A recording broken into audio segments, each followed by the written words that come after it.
मैं तो मेरी फेवरेट हूँ असं म्हणत माझ्या दिवसाची सुरुवात तर झालेली आहे. Good morning. सगळं छान चालू आहे. माझं रुटीनही मस्त आहे. सगळी कामं पण मी नीट करते. फक्त एकच गोष्ट चुकीची होते, ते म्हणजे हे रोज बोलणं. मला बोर झालं यार रोज तेच तेच बोलणं. कुछ तो नया होना चाहिए.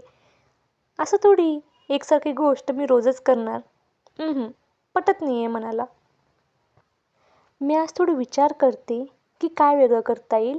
विचार म्हणजे ओव्हर थिंकिंग ऑब्व्हियसली. आणि उद्याच्या व्हिडिओमध्ये मी काहीतरी वेगळं करते. Try something new. आजची सगळी कामं तर मी नीट केली आहेत. सकाळी लवकर उठणं, एक्सरसाइज करणं, त्यानंतर क्लासला जाणं, क्लासवरून आल्यानंतर हेल्दी फूड खाणं, त्यानंतर काहीतरी बनवणं. बनवणं. मी आज आमरस बनवलं यार. चांगलं बनवलं होतं. It's too yummy. त्यानंतर रीडिंग केलं आणि आता झोपायचं आहे. एकदम पीसफुल चांगला दिवस. No drama at all. Plus point. पण काहीतरी उद्या नवीन करू. चलो बाय बाय. Good night.